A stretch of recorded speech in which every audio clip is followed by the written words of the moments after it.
Également dans l'actualité, le président Félix Tshisekedi serait prêt à rencontrer Paul Kagame, à certaines conditions bien sûr.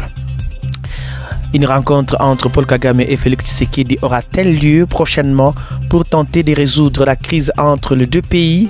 Le lundi 11 mars, le ministre angolais des Relations extérieures, Tete Antonio, a annoncé que le président rwandais accepterait de rencontrer son homologue congolais à une date qui sera indiquée par le médiateur.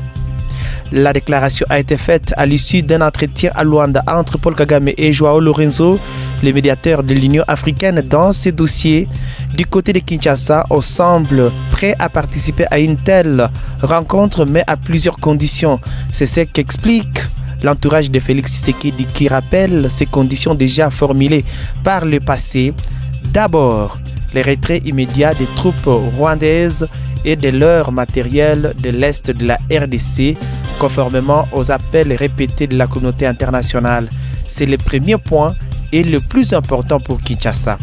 Ensuite, le président Félix Tshisekedi exige le retrait du M23 des territoires qu'il a récemment conquis. Quel regard porte Kigali sur ces conditions qui ne sont pas nouvelles, impossibles à dire pour l'heure? S'attaquer aux causes profondes du conflit, la présidence rwandaise a seulement indiqué mardi sur les réseaux sociaux que le chef d'État angolais et rwandais s'étaient mis d'accord sur les mesures clés à prendre pour s'attaquer aux causes profondes du conflit.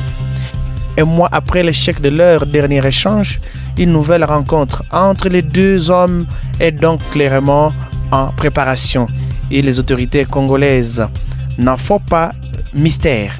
Elle souhaiterait que l'Union africaine participe plus activement à la résolution du conflit.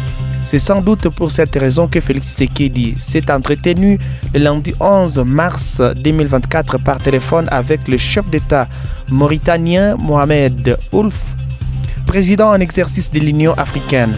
L'importance de l'Union africaine dans ce contexte est indéniable, confie les diplomates occidentaux en poste à Kinshasa. Elle a été chargée par le Conseil de paix et de sécurité d'organiser un nouveau sommet qui réunira l'EAC, la CEAC, la Conférence internationale sur le Grand Lac CIRGL et la Communauté de développement de l'Afrique australe SADC. De son côté, Kigali insiste sur la nécessité d'aborder les causes profondes du conflit.